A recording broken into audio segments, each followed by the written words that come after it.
Welcome back. This episode is a continuation of our discussion on Bruce Tuckman's stages of group development, and today we're talking about norming.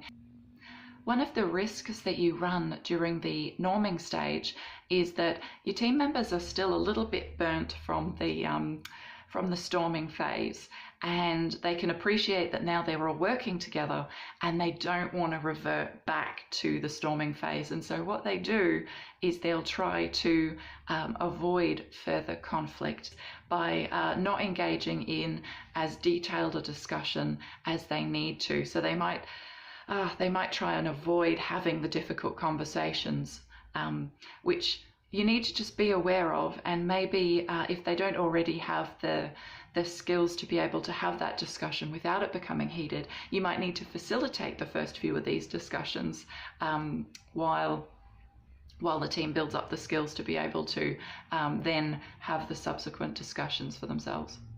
You also risk dropping the proverbial bombshell, and that, in terms of new information, and that might also trigger a return to storming.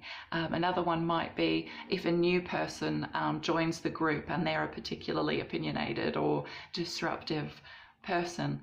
So just be aware, again, lots of projects will cycle from the norming phase into the storming phase and then back out again.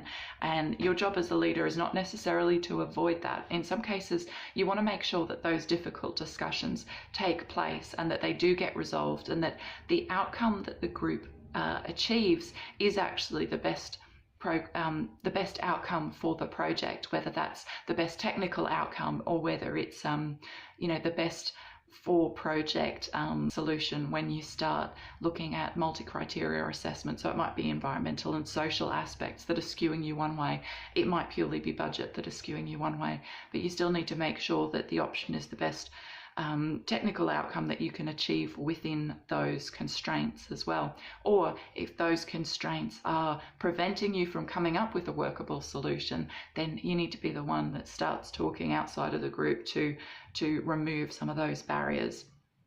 But either way, you could end up reverting to a storming session briefly, and if that happens, you want to make sure that your team members are protected, because they're really your most important asset at this point. So they might be embroiled in very heated discussions, but you want to make sure that they emerge from that still focused on the team goal, that they're still able to do their work, that they're still feeling okay about it, that it was resolved in a way that makes them happy, and still secure in the knowledge that they can contribute their opinions without getting, without negative consequences. Because the only way you're going to get the best outputs from people is if they feel safe and they feel confident that you've got their back. Lastly, be aware of how everyone is working on the team, and unfortunately, you might find that you do have someone on the team who's just not aligned to the team goals, isn't able to contribute the effort through no fault of their own. They might be unwilling to contribute effort because they fundamentally disagree with the purpose of the project. That's fine.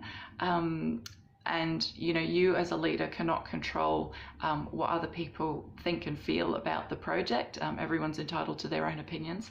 But if you do find that you've got someone who really can't contribute productively to the team for whatever reason, or they're just choosing not to, you need to be prepared to make the decision to remove them from the team and replace them if necessary. So you won't encounter that on every project. In fact, I think it would be fairly rare. I haven't come across it, but you've got to keep an eye out, because if you do have someone who's negatively influencing the ability of the team to succeed, they're just going to slow things down. They're going to bring down the momentum of the rest of the team members, and ultimately it's on you to report how you're doing on the project to senior management or whoever you're working with. And so if you're experiencing a roadblock, one of their questions will be, why didn't you remove them from the team? So just be aware that that question could come up If you're not, if you don't have the personal tool set to deal with that kind of discussion yet, that might be where you go to someone outside who's maybe acting as your mentor, who can help you work through that process and give you strategies that you might use to have the discussion with that person. Maybe try to performance manage them a little bit before you come to this ultimatum of removing them from the team. But it is a project that you're going to have to sort out, because ultimately you're answerable for the performance of the team. So just bear that in mind. Just be aware, not alarmed. Be alert, not alarmed. If you do need to do something, make sure that you have a plan to do it thoughtfully, do it in a way that minimizes the interruptions to the rest of the team, because they still have this momentum and you want to keep that up.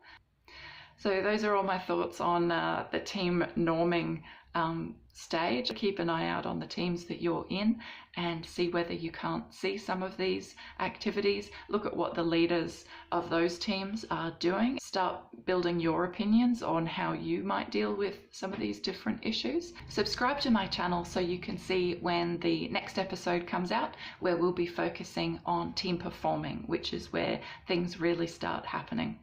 Good luck, and thank you for watching Leader Logic.